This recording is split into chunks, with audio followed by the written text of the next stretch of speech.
Hi guys, this is K. Asif and you're watching Cricket Spurs, and once again I've been joined by former test cricketer, star all-rounder and level 4 coach Yasir Arafat all the way from UK. Assalamu alaikum Yasir. वालेकुम सलाम। अभी level 4 हुआ नहीं, वैसे इंशाल्लाह हो जाएगा। हम बेस्ट विशेस हैं आपके लिए और बहुत जल्द अल्लाह ताला आपको इसमें कामयाबी दे। इंशाल्लाह ज्यादा टाइम नहीं रहेगा, इंशाल्लाह वो भी हो जाएगा। इंशाल्लाह इंशाल्लाह। और यासिर, आज अच्छे नोट से अपने प्रोग्राम का स्टार्ट करते हैं और बाबर आजम की जो परफॉर्मेंस है उसके ऊपर बात करते हैं कि बाबर आजम ने ओडीआई में रैंकिंग 1 पर आ गए हैं, फिर उन्होंने T20 में भी विराट कोहली को जो है ना वो पिछाड़ दिया और सो कमाल की बैटिंग करते हैं। उनकी अच्छाइयां तो बहुत डिस्कस होती हैं बीइंग अ कोच और being a former test cricketer. अब आप क्या समझते हैं कि उनको कौन सी एक ऐसी चीज है जो उनको मजीद आगे लेकर जाएगी जिसमें वो इंप्रूवमेंट कर सकते हैं? देखिए, बहुत ही आपने कहा पॉजिटिव नोट, और बड़ा ही अच्छा लगता है कि जब पाकिस्तान का कोई भी प्लेयर, ख्वाह वो कीपिंग में जिस तरह रिजवान अभी परफॉर्म कर रहे हैं, शाहीन शाह अफरीदी बॉलिंग और हसन अली ने जिस तरह परफॉर्मेंस दी हुई है, तो बड़ी खुशी होती है अपने प्लेयर्स को परफॉर्म करते हुए। और बाबर आजम ने तो देखें, विराट कोहली जो 4 साल से नंबर 1 बैटिंग आईसीसी रैंकिंग में थे, उनको उन्होंने अगर बीट किया, और स्पेशली विराट कोहली खुद कितने अच्छे प्लेयर हैं, तो उनको अगर इन्होंने बीट किया तो डेफिनेटली बाबर आजम में कोई क्वालिटीज हैं, कोई उनमें स्किल्स हैं और उनमें कोई अच्छी चीजें हैं जिसकी वजह से वो इस नंबर पे दुनिया में नंबर 1 कहलाए जा रहे हैं। ये कोई छोटी बात नहीं है, बहुत बड़ी अचीवमेंट है। और अब दुआ यही है कि ये इस पोजीशन पे बुरजुमान रहे, मुस्तहकम इस पोजीशन को रखें और जितनी अच्छी परफॉर्मेंस दे रही हैं उस तरह देते रहें। इंप्रूवमेंट देखिए, हर प्लेयर में इंप्रूवमेंट की होती है गुंजाइश। आप अपना ये जो काम कर रहे हैं सोशल मीडिया का, मैं जब यहाँ बैठ के बात कर रहा हूँ तो हर जगह आपको इंप्रूवमेंट की जरूरत होती है। तो आप नई से नई चीजें सीखते हैं, टाइम के साथ, एक्सपीरियंस के साथ, हार के साथ, जीत के साथ। तो अब जिस तरह पाकिस्तान टीम जिम्बाब्वे में खेल रही है, उनमें जिस तरह एक इन्होंने जिम्बाब्वे से एक बड़ा इजी मैच हारा भी इन्होंने, तो आई एम श्योर कि इन चीजों से ये ऑब्वियसली लर्न कर रहे होंगे। मगर जब से बाबर आजम ने कप्तानी संभाली है, तो आप देखें तीनों सीरीज जितनी हुई हैं, तीनों सीरीजों में उन्होंने कामयाबी हासिल की है। और ये एक बड़ा अच्छा साइन है कि आपका जो टॉप स्टार प्लेयर है उसकी कप्तानी में टीम अगर आप चला रहे हैं तो उसको अगर विक्ट्रीज मिल रही हैं। आल्दो ये छोटी टीमें हैं, इतनी बड़ी टीमें नहीं है कंपेटिटिव क्रिकेट। ये लोग जिस तरह साउथ अफ्रीका की आप देख लें, इतनी अच्छी टीम नहीं है रैंकिंग में, और जिम्बाब्वे की भी। मगर एक अच्छा साइन है, विक्ट्री आखिर विक्ट्री होती है, जीत ही होती है। उससे बड़े से पॉजिटिव नजर आते हैं। टीम का जो मोरल है, ड्रेसिंग रूम का जो मोरल है, वो बड़ा अच्छा हो जाता है। तो इससे प्लेयरों की डेवलपमेंट बड़ी अच्छी हो जाती है। अब मैं इस क्वेश्चन पे बाद में आना चाह रहा था, लेकिन अब आपने बात स्टार्ट कर दी कि हम जिम्बाब्वे में और साउथ अफ्रीका में अच्छा खेल रहे हैं। लेकिन क्या आपको ये बात डाइजेस्ट होती है कि हम जिम्बाब्वे जैसी कमजोर टीम से, पाकिस्तान की जो कि हम रैंकिंग में नंबर 1 रह चुके हैं T20 में, हम T20 मैच हार जाए और कोई ऐसा मैच ना हो जो कि नेल बाइटर हो, जो कोई बहुत मुश्किल मैच हो? पूरी पाकिस्तानी कौम को गम में था और मैं तो शदीद गुस्से में भी था गम के साथ कि क्या हुआ, हमारी क्रिकेट को हम कहाँ जा रहे हैं, कैसे देखते हैं, क्या कहेंगे इस बारे में? देखिए, आप मुझे और हम लोगों को डाइजेस्ट हो ना हो, अगर पीसीबी को अगर ये चीज डाइजेस्ट हो जाए, मोस्ट इंपॉर्टेंट चीज ये है कि अगर वो इस चीज को, मैंने जिस तरह पहले कहा कि गलतियों से सीखते हैं, जो उन्होंने अगर कोई गलतियां सिलेक्शन में की हैं, जो उनकी पॉलिसीज में है, और जो माइंडसेट पाकिस्तान क्रिकेट के ड्रेसिंग रूम में है प्लेयर्स का, वो अगर उनको समझ आ जाए कि वो लोग सही सिम्त में नहीं जा रहे, उनकी डायरेक्शन जो है वो नहीं अच्छी है। क्योंकि हम लोग जब कंपेटिटिव मुश्किल टीमों के खिलाफ खेलेंगे तो वहां पे जाके एक्सपोज हो जाएंगे। तो हमें अपने माइंडसेट को, जो प्लेयर्स का है, जो एक हम जो देखिए अभी भी T20 क्रिकेट हम 50 ओवर के हिसाब से खेल रहे हैं, जिसमें 6 ओवर दुनिया में पावर प्ले में लोग एक्सप्लोसिव किस्म के बैट्समैन और अटैकिंग क्रिकेट खेलते हैं, तो हम उस तरह की भी क्रिकेट नहीं खेल रहे। तो इन चीजों से हमें इन चीजों को चेंज करना पड़ेगा।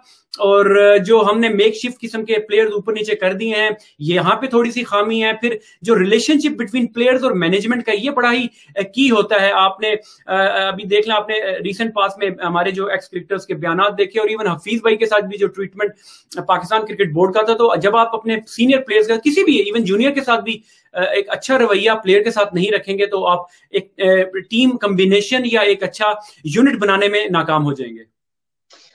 वंस अगेन, अब हफीज का जो है ना, आज हमारे प्रोग्राम के स्केड्यूल में हफीज साहब को डिस्कस करना शामिल नहीं था, लेकिन एक जनरल बात कर लेता हूँ। आप खुद भी पाकिस्तान के लिए सारे फॉर्मेट्स में आपने पाकिस्तान को रिप्रेजेंट किया, आपने कई मैचेस जितवाए भी, शानदार परफॉर्मेंस थी, आपके साथ भी ज्यादती होती रही, लेकिन आप नहीं समझते कि हफीज जब कैप्टन थे तो अब्दुल रज़ाक के साथ उन्होंने ज्यादती की, और अब्दुल रज़ाक का जो करियर खत्म होने में, जब अब बहुत सी चीजें Abdul Razzaq off the record discuss करते हैं, बल्कि उन्होंने तो ऑन द रिकॉर्ड भी चीजें डिस्कस की हैं, तो ये कुछ अल्लाह की तरफ से भी जो है वो हिसाब होता है फिर? देखिए, मैं इस चीज को इस तरह देखता हूं कि अगर आप थोड़ा सा और पीछे भी चले जाएं, 2007 में वर्ल्ड कप में जब उस टाइम भी रज़ाक भाई को ड्रॉप किया गया था और यूसुफ भाई को T20 वर्ल्ड कप से ड्रॉप किया गया था, तो इशू तो वहां से भी चल रहा था। फिर आपने हफीज भाई की अगर बात की, तो देखिए ये हर बंदे का अपना ज़र्फ होता है कि जब उसको किसी पोस्ट पे वो बंदा आता है तो वो किस तरह के डिसीजंस करता है।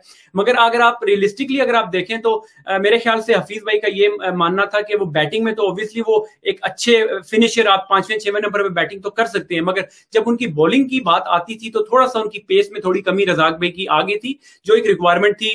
मेरे ख्याल से हफीज भाई ये समझते थे कि T20 में उनके लिए 4 ओवर करना बड़ा ही मुश्किल उनको नजर आ रहा था, जिसकी वजह से उनको जो कुछ मैचेस में बिठाया या बॉलिंग पूरी नहीं कराएगी, जिसमें हमने सोशल मीडिया पे देखा उन्होंने गिले शिकवे किए हुए हैं हफीज भाई से कि मुझे बॉलिंग पूरी नहीं कराएगी। यासिर, अब मैं आपसे रिस्पेक्टेबली डिसएग्रीमेंट करने की जुर्रत करना चाहूंगा कि ये कैसी बात है कि आपको पता है कि वो उनको हम एज ऑलराउंडर लेकर जा रहे हैं, और जब आप उनको एज एन ऑलराउंडर लेकर जाते हैं और फिर वो एक मैच जितवाते हैं, मुश्किल मैच T20 वर्ल्ड कप के अंदर, और वो बैटिंग से मैच जितवाते हैं, और पाकिस्तान हमेशा बैटिंग में स्ट्रगल करता है, और खासतौर पर डेथ ओवर में अब्दुल रज़ाक से पिछले 10-15 सालों में कोई अच्छा हिटर नहीं आया।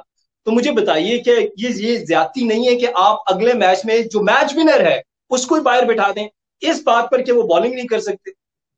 देखिए, बिल्कुल अब्दुल रज़ाक के ऐसे प्लेयर हैं, वो किसी भी टीम में उनकी जगह बनती है, ख्वाह वो बॉलिंग ना भी करते हो, क्योंकि आप उस वर्ल्ड कप में अगर आप देखें तो आपके पास रजा हसन को आपने ट्राई किया स्पिनर में, शोएब मलिक थे, शाहिद अफरीदी थे, सईद अजमल थे, हफीज खुद बॉलिंग कर लेते थे, उमर गुल थे, कितने बॉलर्स आपके पास थे। तो आपके उनके होते हुए आपको बॉलर की जरूरत नहीं थी, मगर एक आपको फिनिशर डेफिनेटली मिडल में चाहिए होता है कि जो आपको मतलब 6-7 बॉलों में या 10-12 बॉलों में 25-30 करके दे दे, जिसकी वजह से आपका टारगेट एक अच्छा सा आप स्कोर कर सकें।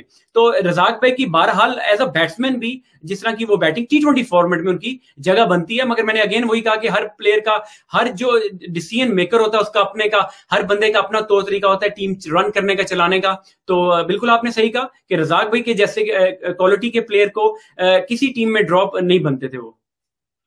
Thank you Yasir. अब चलते हैं, मूव ऑन करते हैं। और पाकिस्तान, अब मिसबा के ऊपर बहुत ज्यादा सिलेक्शन के ऊपर क्रिटिसिज्म होता है, लेकिन जो अच्छी चीजें उनको भी डिस्कस करना चाहिए।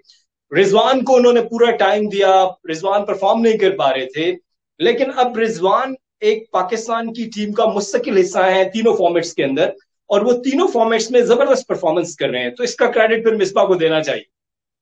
नहीं, बिल्कुल, देखिए जहां पे क्रेडिट बनता है और जहां पे आप जिस पे आपने नेक नीयती से कोई डिसीजन आपने किए होते हैं, तो बिल्कुल उस पे आपको बताना चाहिए कि इस बंदे ने ये काम अच्छे किए हैं।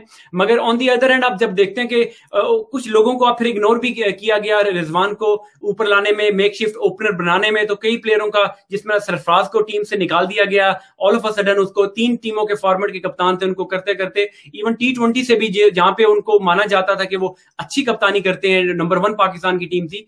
तो ये होता है कि आप देखिए ये एक सिस्टम है, ये निजाम है, इसमें कुछ लोगों को फेवर आप जब करते हो तो कई लोगों के साथ ज्यादती होती है।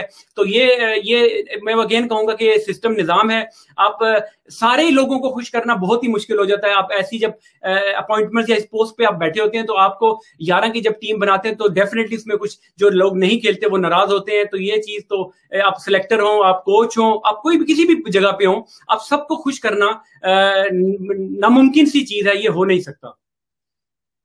वेल, आप सजेस्ट करेंगे कि रिजवान को परमानेंट ओपनर बना दिया जाए ओडीआई में? देखिए, ओडीआई अगर 50 ओवर की बात करते हैं तो ठीक है, मगर मुझे अभी भी मेरे खदशात हैं कि उनको अगर 20 ओवर में जिस तरह की वो पावर प्ले में, जिस तरह मैंने पहले बात की, जिस तरह वो खेलते हैं, ऑल्दो वो बाद में रिकवर कर लेते हैं, 2-3 ओवर ऐसे खेलते हैं जिसमें 20-20 रन उनको मिल जाते हैं, वो भी अभी ये हल्की टीमें हैं।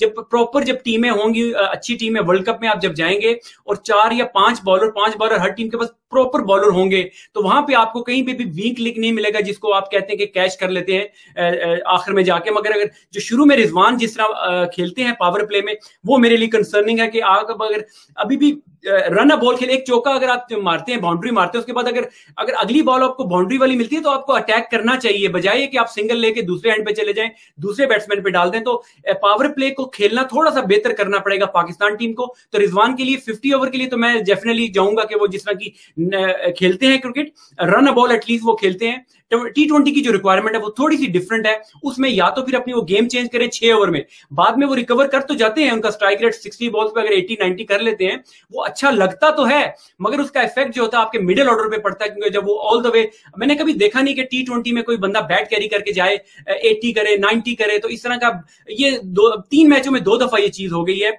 तो इस चीज को थोड़ा बेहतर करना पड़ेगा अगर हमने 200 वाली क्रिकेट खेलनी है तो।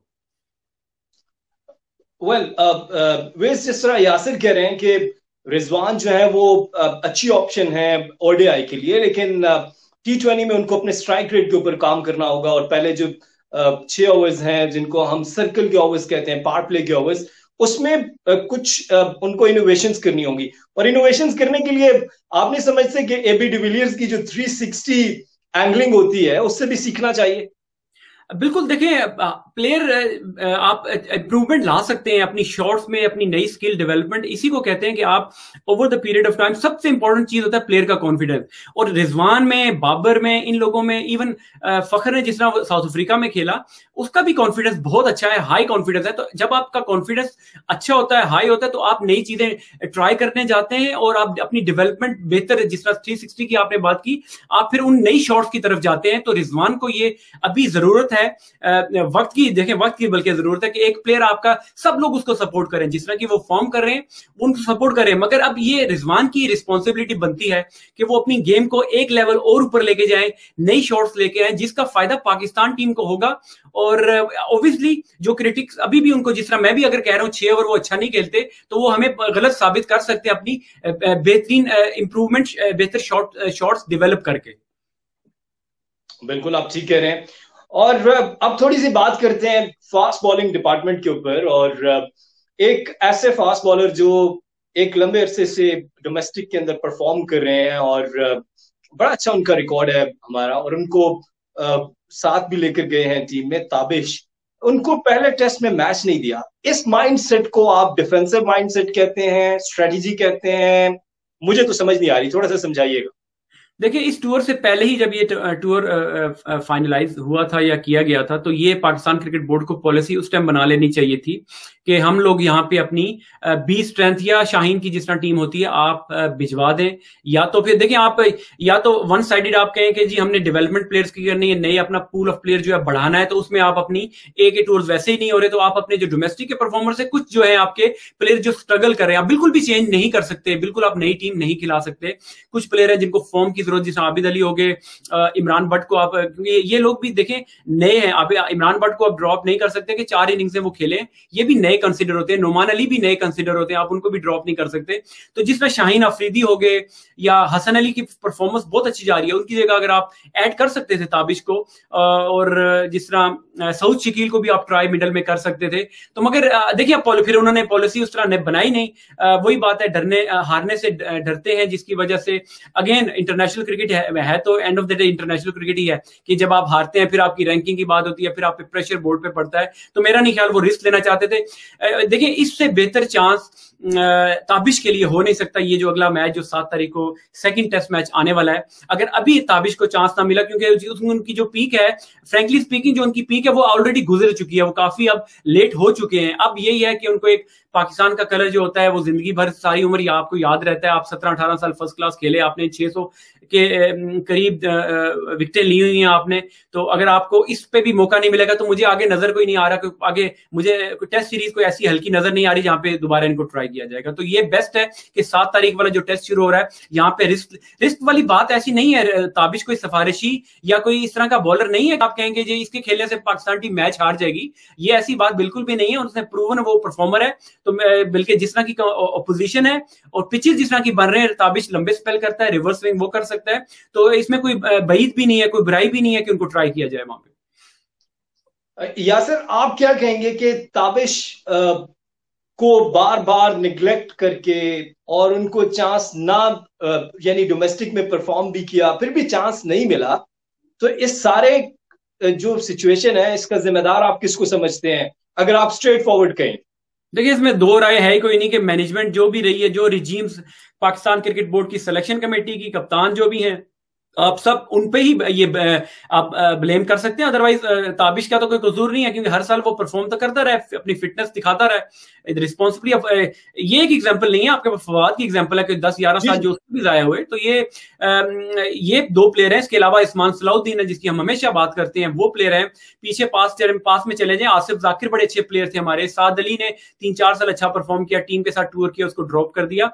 तो इस तरह के कई अनगिनत प्लेयर हैं। मीर हमजा फास्ट बॉलिंग में मौजूद हैं। तो ये प्लेयर का तो कोई कसूर नहीं। ऑब्वियसली जो मैनेजमेंट में होते हैं, जो सिलेक्शन कमेटी में होते हैं, ये उन्हीं की रिस्पॉन्सिबिलिटी बनती है कि आप लोग सबसे पहले इंपॉर्टेंस उन प्लेयर्स को दें जो डोमेस्टिक में परफॉर्मेंस करते हैं। हम लोगों ने थोड़ा सा गलत वो ट्रैक पकड़ा हुआ है कि जो लोग shorter format which is T20 PSL की परफॉर्मेंसेज में हम लड़कों को पिक करके, जिसमें एग्जांपल्स जो है मूसा की है, नसीम की है, इवन आप देखें कि अभी भी शाहनवाज धानी को लेके गए हुए हैं, और फिर वो इरशाद इकबाल को लेके गए हैं। तो ये इस तरह की आपके पास एग्जांपल्स मौजूद हैं। तो जब आपके पास डोमेस्टिक में परफॉर्मर मौजूद हैं, तो आप क्यों इन लड़कों के साथ जल्दी करते हैं, इन प्लेयर के साथ ज्यादती करते हैं, उन प्लेयर के साथ ज्यादती करते हैं जो कि डोमेस्टिक में परफॉर्म करते हैं? तो ये चीजें थोड़ी सी बेहतर करने वाली हैं। तो इन पे ताबिश की जो 100% जो है रिस्पॉन्स जो जाएगा, वो सिर्फ इन्हीं पे जाएगा, पाकिस्तान क्रिकेट बोर्ड की जो भी मैनेजमेंट रही है। आपने माइंडसेट की बात की थी, आपने ये कहा था कि जो आपका ड्रेसिंग रूम है उसका माइंडसेट, फिर पीसीबी का माइंडसेट। तो एक माइंडसेट हम ये देखते हैं कि सुरेश रायना जो इंडिया के एक टॉप क्लास बैट्समैन रहे हैं मिडिल ऑर्डर में, वो 100 वनडे खेलते हैं, उसके बाद उनको टेस्ट के लिए चांस मिलता है। उस माइंडसेट को देखिए, जो इस माइंडसेट ने इंडिया की टीम को कहां पहुंचा दिया। और हमारा माइंडसेट ये है कि पीएसएल में एक मैच में अच्छी परफॉर्मेंस दी तो बस उसके लिए लॉबिंग स्टार्ट कर दी, फ्रेंचाइज ओनर्स ने लॉबिंग स्टार्ट कर दी, और हाल ये होता है कि पाकिस्तान जिम्बाब्वे से हार जाता है। देखिए, एक एग्जांपल नहीं, इस तरह तो इंडिया की कई एग्जांपल्स हम दे के थक चुके। एक एग्जांपल आपको दी, ये तो एग्जांपल है। फिर आपने जिस तरह के कप्तान, उन्होंने अपनी टीम एक चुन के उन्होंने कप्तान, सौरव गांगुली से अगर आप शुरू करें तो उसके बाद धोनी, उससे भी अच्छा कप्तान के अलावा उस बंदा कितना अच्छा है, ह्यूमन बीइंग कितने अच्छे। फिर विराट कोहली पे वो लोग आए, तो आपके तो उनको पता है 3 से 4 कप्तान उनके बीच में इस पिछले 20 साल में आए हैं। वेरस पाकिस्तान की अगर आप देखें तो एक लाइन लगी हुई है कप्तानों की। तो उसके अलावा फिर आपने जिक्र किया पीछे पास में कई ऐसे प्लेयर, कोई फर्स्ट क्लास खेला भी नहीं है, उसको आपने टेस्ट कैप दे दी, कुछ डोमेस्टिक का एक्सपीरियंस नहीं है। तो ये हम लोग तो बोल के थक गए हैं। पता नहीं इनको कोई पाकिस्तान जो मैनेजमेंट में होते हैं इनको कोई फर्क पड़ता है नहीं पड़ता। मेरा नहीं ख्याल पड़ता। अगर पड़ता होता तो ये डोमेस्टिक के परफॉर्मर्स को ऑनर करते। अगर वो इस तरह नहीं कर सकते, देखिए मैंने पहले भी बात की कि हर बंदे को आप सेटिस्फाई नहीं कर सकते जब आप मैनेजमेंट में आते हैं। आपको उनके लिए एवेन्यूज निकालने पड़ते हैं, जिस तरह के ए के टूर्स होते थे पहले, अंडर 19 के टूर्स होते थे। तो जो प्लेयर हमें पाकिस्तान ए में खेलने चाहिए, शाहीन में खेलने चाहिए, अब वो ऐसे ट्वीट्स सोशल मीडिया पे आके करते हैं कि can't wait to play for Pakistan. भाई अभी आप डोमेस्टिक तो पहले खेल लो। फिर डोमेस्टिक आपने खेली नहीं है, पाकिस्तान आपने पहले खेलने का सोच लिया है। तो हमारे माइंडसेट प्लेयर्स का बना दिया गया है कि शॉर्टकट है कि आपने पीएसएल में परफॉर्म किया और पाकिस्तान टीम में चले जाएंगे। मेरा ये एक सजेशन है पाकिस्तान क्रिकेट बोर्ड के लिए। ऑब्वियसली वो भी कोशिश कर रहे होंगे अपने तई और अपने तौर पर के एक टूर रिवाइव किए जाएं। तो एक टूर भी नहीं बल्कि 2 से 3 टूर हर साल में, और अच्छे लेवल पे कोचिंग जो उस लेवल पे जो है प्लेयर्स को ग्रूमिंग के लिए, जिस तरह हम फिर वही अगेन राहुल द्रविड़ की एग्जांपल इंडिया की अगर आप बात करें तो ये एग्जांपल अगर कोई अच्छी चीजें अगर हमसाया मुल्क से ही ले लें तो आपकी क्रिकेट बेहतर हो सकती है। जिस तरह वो अपने क्रिकेट को रन कर रहे हैं, तो हमें बजाय के पाकिस्तानी प्लेयर्स को डोमेस्टिक से स्ट्रेट अवे आप उठा के पाकिस्तान टीम में ले जाएं उनको, क्योंकि बड़ा अजीब लग रहा होता है कि खुशी की बात तो एक होती है कि आप नए लड़के को खिला रहे हैं, उसको कैप मिल रही है, मगर ये मेरा नहीं ख्याल कि ये इसीलिए हमारा सिस्टम जो है सक्सेसफुल नहीं हो रहा कि एक दिन वो कैप लेता अगले दिन टीम से ड्रॉप भी हो जाता है बगैर। अब जिस तरह रिसेंट एग्जांपल अगर आप देखें, बातें शुरू हो गई कि साजिद खान को जो खिलाया, तो अब देखें उसको बेचारे को बॉलिंग क्या मिली है, 4 ओवर 1 मिले या 10 ओवर मिले, तो 10 ओवर में कोई क्या प्रूव कर सकता है। अब लोग ये बातें करके ये, और वो 7 विकेटें उसने ली हैं डोमेस्टिक में, तो वो इंटरनेशनल पे परफॉर्मेंस नहीं करे। तो हमें प्लेयर को सबसे पहले उसकी ग्रूमिंग, उसकी डेवलपमेंट जूनियर लेवल पे, ए लेवल पे करनी चाहिए। उसके बाद उसको पाकिस्तान की जो कैप का जो मजा चखाना ना, वो थोड़ा सा हमें डिले करना चाहिए, बजाय कि हम थोड़ी जल्दी कर जाते हैं। बिल्कुल, और बिल्कुल ठीक कहा यासिर ने कि प्लेयर को मैच्योर होने दें, उसको डोमेस्टिक में तगड़ा होने दे, मार खाने दे, और उसके बाद उसको जब वो इंटरनेशनल स्टफ बन जाए फिर उसको कौमी टीम में लेकर आए। और बहुत शुक्रिया, हमें ज्वाइन किया था पाकिस्तान के स्टार ऑलराउंडर यासिर अराफात ने। हमेशा शफकत फरमाते हैं हमारे साथ, थैंक यू वेरी मच आपकी इस काइंडनेस का यूके से। और हम दुआ करते हैं कि जल्द से जल्द आपका लेवल 4 जो कोचिंग है कोर्स वो कंप्लीट हो और आप पाकिस्तान का नाम बढ़ाते रहें पूरी दुनिया में। और व्यूअर्स, आप कमेंट जरूर कीजिएगा, और कोई क्वेश्चन करना हो तो हमारा ये प्लेटफॉर्म आपके लिए हाजिर है। Thank you for watching, keep watching cricket Spurs.